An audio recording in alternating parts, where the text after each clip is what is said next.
Hello, and welcome to today's webinar, Disaster Recovery and Business Continuity, hosted by the University of Fairfax and presented by Dr. Sandra Fonseca. Dr. Sandra Fonseca is a professor at the University of Fairfax and a data architect at a government agency. She has over 25 years of experience in information technology, 15 of them as Systems Security Manager.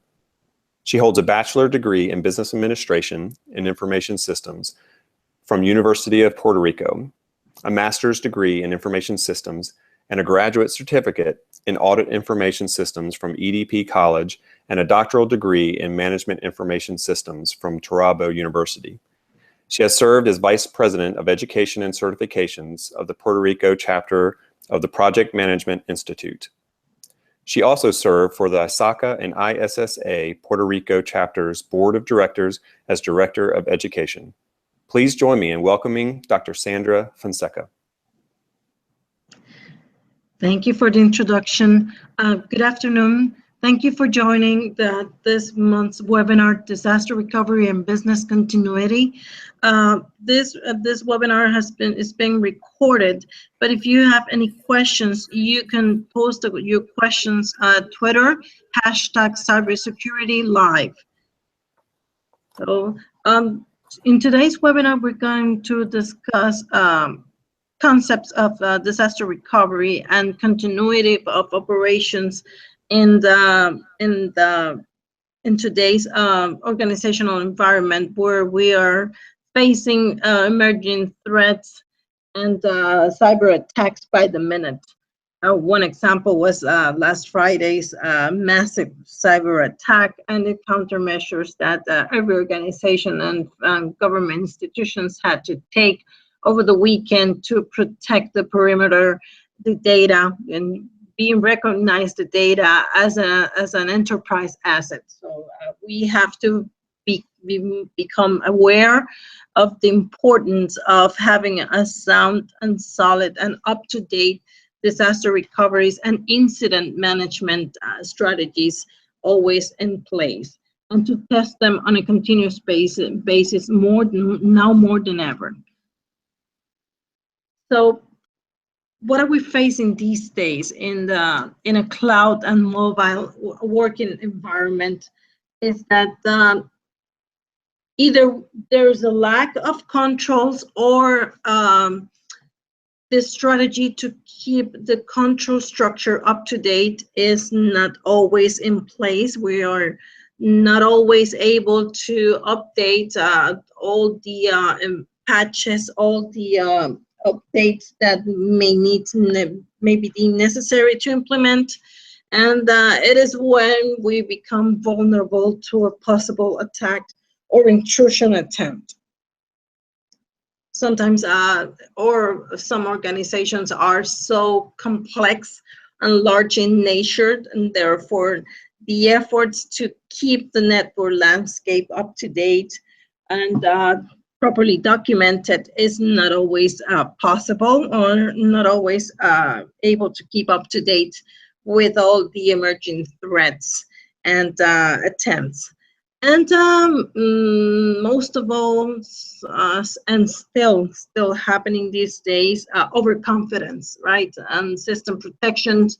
Just because you have a good infrastructure in place does not mean that you're completely protected. No institution, agency, or corporation is completely protected. There's always a risk, and there is always a possibility that a possible attack could happen, either from the outside or within the inside. So we have to be careful and always keep evaluating and always keep auditing and performing assessments, both to outside perimeter protection and also from the inside.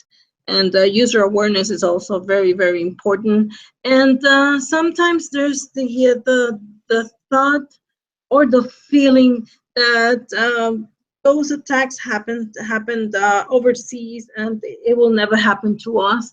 If you have that thought, if you think that, then you're at risk. You're more at risk than any other enterprise. So there's a risk also of having data that becomes corrupted, becomes unusable. Databases can be compromised, just as it happened last Friday's attack. Files could be corrupted or damaged beyond repair, and that could lead to losing confidence. The corporate image could be tarnished, and that is a risk that no institution wants to have. The results, some companies may never recover, their image, may never recover from the loss of money, of business or transactions that couldn't be completed because of the downtime that they faced and the time it elapsed before recovering. Yeah, it could also, if you have in a good year, a good quarter, a good term, it could that can be lost in a matter of minutes. And then by taking some countermeasures and always keep checking or keep verifying the control structure can save a lot of money. It may have a cost at first, but in the end, it could save a lot of money. So, and that's the importance of having a sound and solid disaster recovery and business continuity efforts in place. So, what is disaster recovery? Disaster recovery is part of an effort to keep the operations going in case of an incident or a disaster. Disasters could be either natural, it could be technical, or it could be due to human error. So it's a three-part. It consists of disaster recovery plans, business continuity strategy, and restore of operations. Those are the three parts of the overall this business continuity strategy. So disaster recovery is defined as the guidelines and activities required to restore systems, operations, and the business to the conditions that prevail prior to the disaster. That allows the recovery personnel to administer or perform recovery efforts to restore critical services for a given time of period. So if it's a short period, let's say between 0 and 30 days, then the operations are restoring what it's called a hot site recovery, and those if you have to activate a hot site or a temporary site, there are costs incurred. So you have to quickly be able to perform the assessment and determine if the incident will last a couple of days, or if it's going to last more than 30 days, then a possible relocation of facilities might be needed. While the recovery team works on restoring critical applications or critical assets, and the business continuity strategy has also to be activated and put into place. And those are the guidelines and activities that are required to ensure the continuity of operations during an emergency. During an emergency, not all applications may be executed, not all processes will be available. Only critical applications are run while the main site is recovered to its normal state of operations.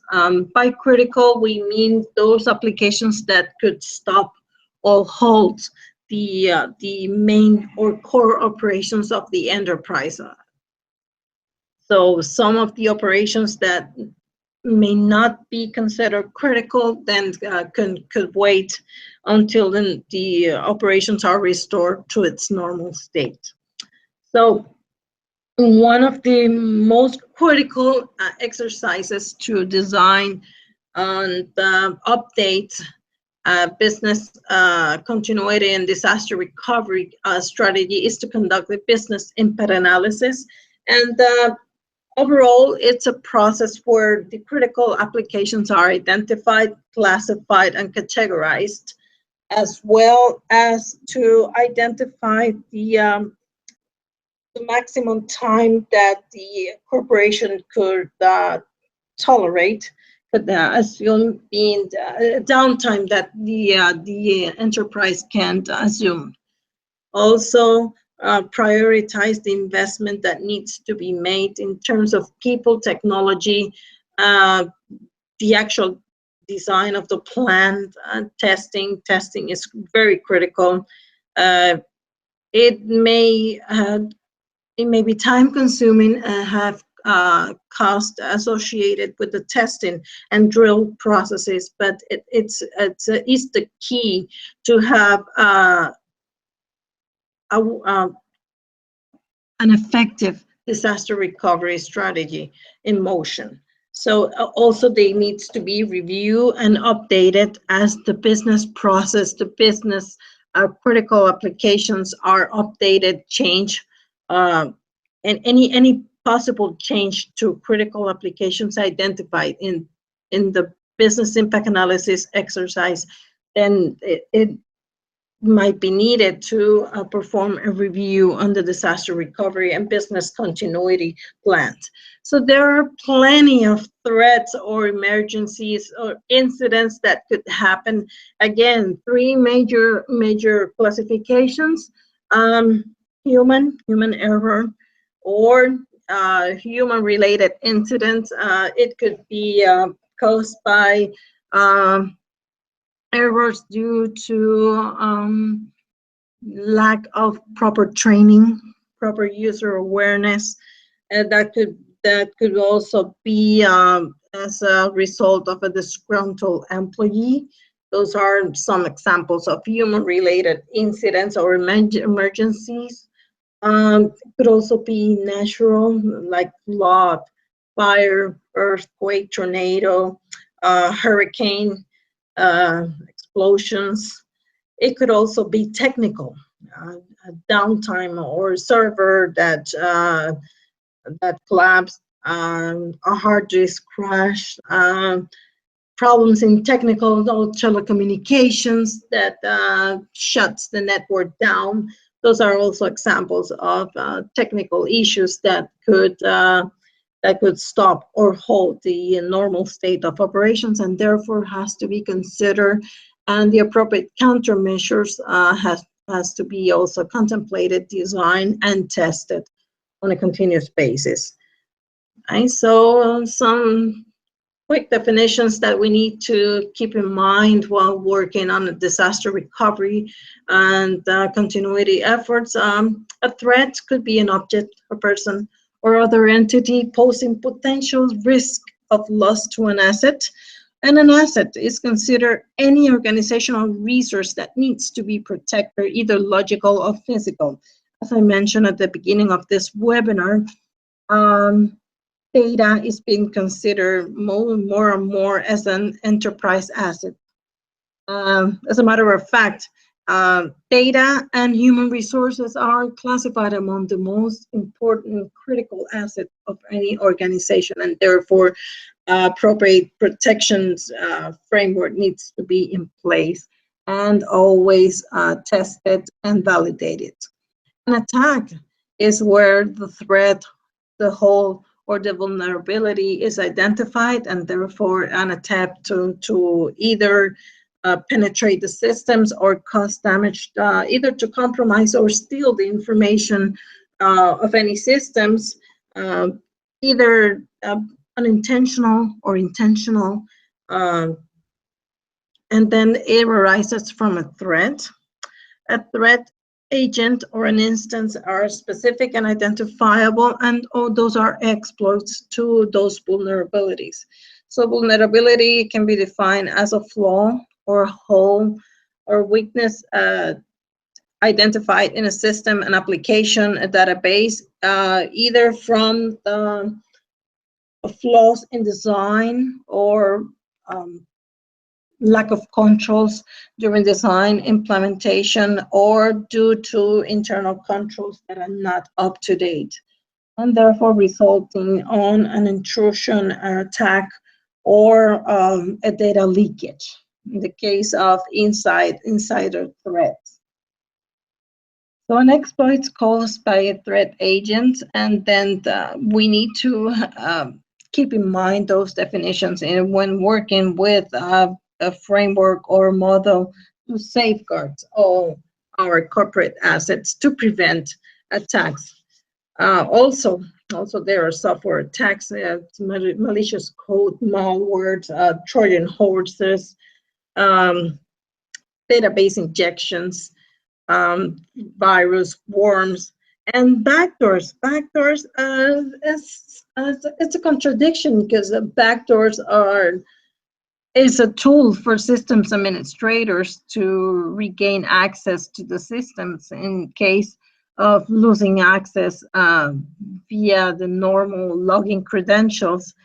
But if the backdoors are not properly secure and protected, then they become themselves the holes and the vulnerabilities where software like rootkits or Trojan horses or botnets could penetrate the systems and then perform the attack that they were intended to. Again, human error failure could either be due to lack of proper training, proper documentation, or disgruntled employee. And that's where the policies, standards, and procedures are also critical to support the disaster recovery and business continuity efforts, as well as the security program itself. Policies, guidelines, and procedures needs to be informed, needs to be published, and needs to be communicated, properly communicated. So therefore, the user awareness program must provide for sessions for awareness and proper discussions of the contents of those policies and SOPs, as well as the potential impact or actions, human resources actions, should any employee does not observe what's contemplated or included in those official documents. There's also the threat of data theft. Theft of intellectual property has also needs to be protected at all times. And we are currently working on the cloud and social media as well as mobile environments. So those considerations also needs to be considered and control measures in place should an attack occurs at those platforms. We mentioned intellectual property is also a very, very critical asset for any, let's say, research and development or any private institutions who designs and produces any products or service. So therefore, those patents or results of research and developments are very, very important assets that needs to be protected as well. We mentioned already technical software failures or errors. And since these are the times that most of us work on mobile devices or over the cloud, then countermeasures or provisions to work remotely should also be considered and continuously tested to prevent or ensure the continuity of the operations, either at remote site or from home. Forces of nature or acts of God also needs to be assessed based on geographical area, and based on geographical area, you are prone to certain natural threats. So therefore, you need to identify it. And when identified, then you should work on the appropriate strategy or logistics that needs to be written down and tested in order to have an effective and efficient disaster recovery strategy. Technical obsolescence, that's one of the main root cause of the attack of last week. It attacked mostly old systems, old computers with old operating systems, then therefore lack of operational features that were not designed or programmed in those old versions became the exploits during last week's attack. So therefore, it's also a critical issue that needs to be addressed for potential failures that could bring our systems down. So we mentioned that a threat category could be either human-based, technical, or natural causes. And this is a recent study that was made from the ACM, and the threat keeps upgrading or rising by the minute. So we need to be constantly performing assessments of the threats that are happening most every year, and having identified those types of threat or threats that could lead to any potential incident, intrusion attempt, or disaster. Then we need to make sure that the appropriate strategy or logistics to prevent, detect, and react to every single one of them are properly stated within our strategy, our disaster recovery strategy. Okay, so what are the initial steps that we need to take when designing our disaster recovery strategy? We mentioned performing the business impact analysis, where we identify the critical business functions, applications, and databases that we have to use.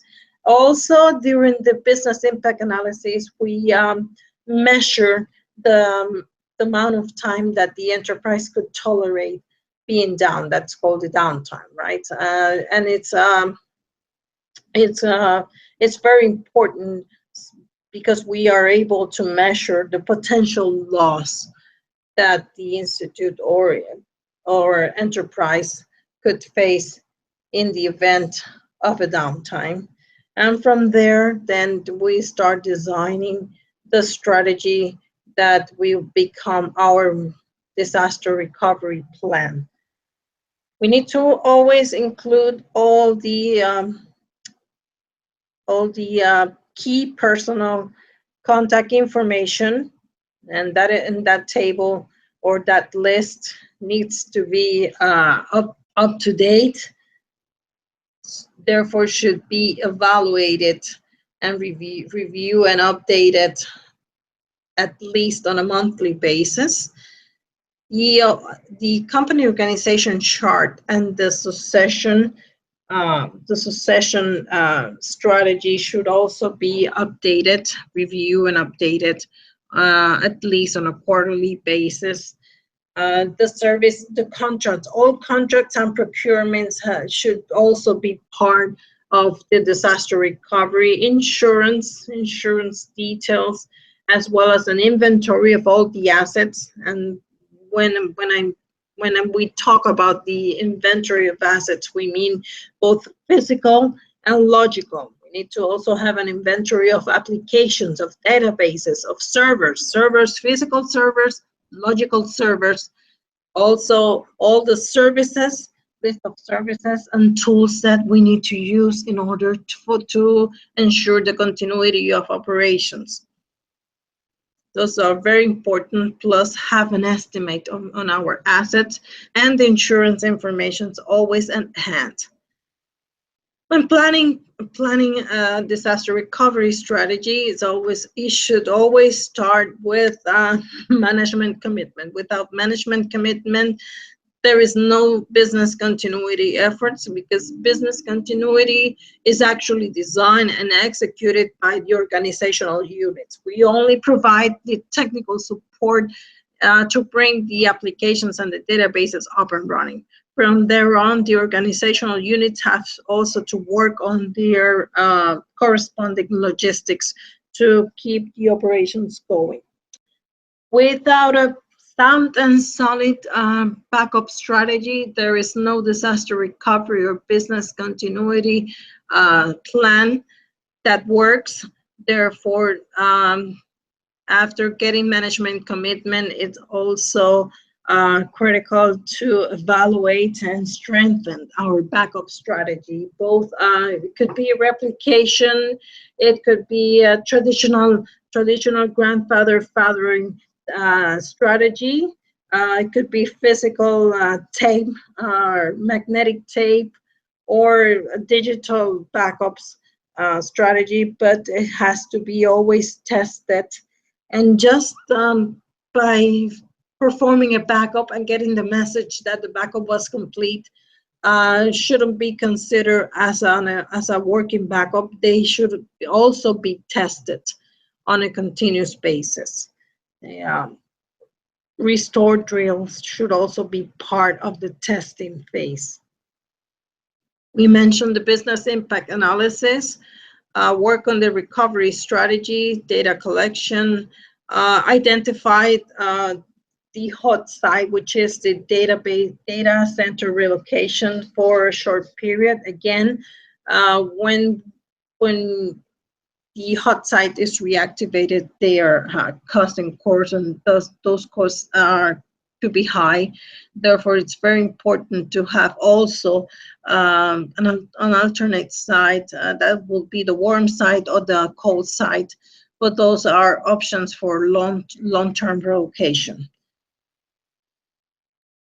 A disaster recovery or business continuity strategy that is not properly tested, implemented, and communicated to the appropriate parties is not an effective strategy. It's a plan that potentially won't work should an emergency arise, and therefore also awareness and training is very, very important. Proper documentation and the exercise and maintenance phase is very, very critical. Disaster recovery and business continuity needs to be approved by higher management and also communicated to the interested parties. This is also should also be at least on all basis. We mentioned that the applications and the databases needs to be classified and categorized. And this is a sample of the classifications that we could use. This doesn't have to be the specific categories or types, as it could be as simple as high, medium, low. It depends again on the nature, on the complexity of the operations. So the disaster recovery plan is mostly based on the critical applications, and then the business continuity, and depending on the length of the emergency and the time that the operations needs to be relocated, and the rest of the classifications might be then reactivated on an alternate site. And that's why the applications needs to be categorized to quickly respond to the emergency by relocating on an alternate site the most critical applications, and make sure that the organization keeps up some running no matter what. There are other strategies or views where we could display or have an inventory or the classification and categorization. We could either be in the form of a table or illustrations or maps, such as the example shown here, where we could either work on the strategy and the logistics by mapping them, or show the classifications or categories of applications and databases as a result of the business impact analysis. So this is a very effective and very, very useful strategy for illustrating this process and those applications depending on their classification.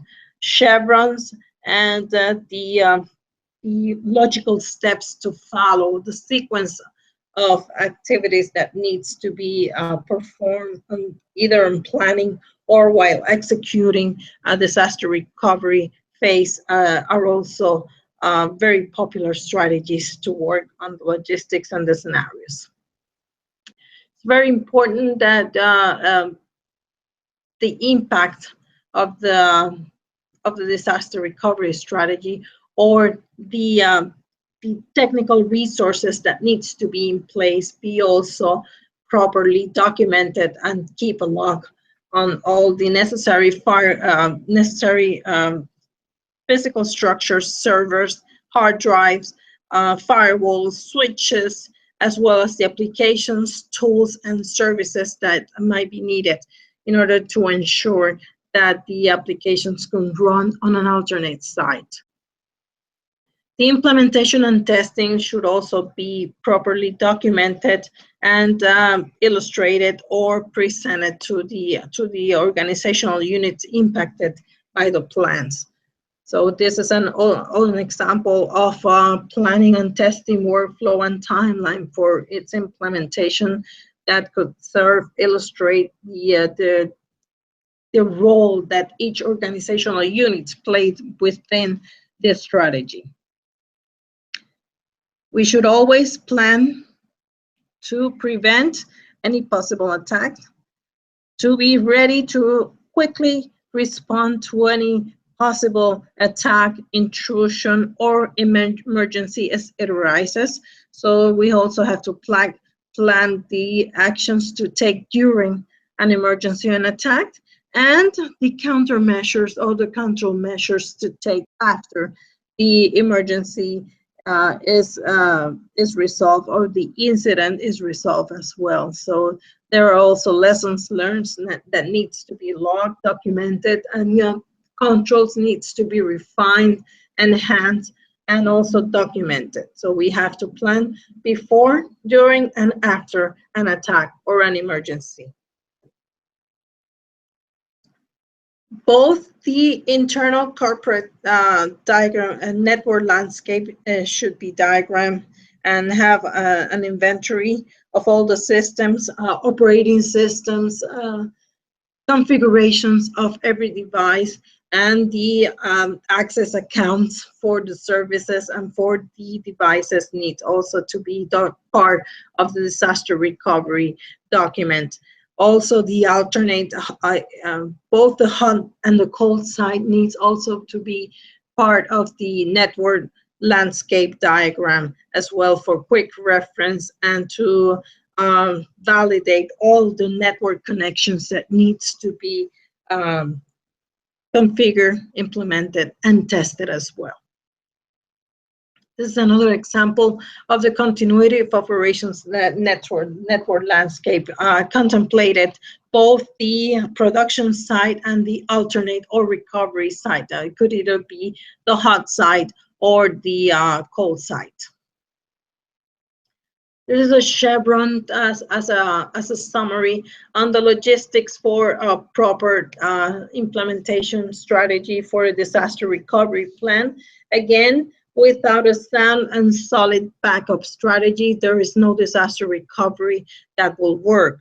So we first need to work on building, implementing, or enhancing the backup strategy, contemplating, right, relocating on a hot site, or if it's a long-term situation, then relocating the operations on a cold site for a long period of time.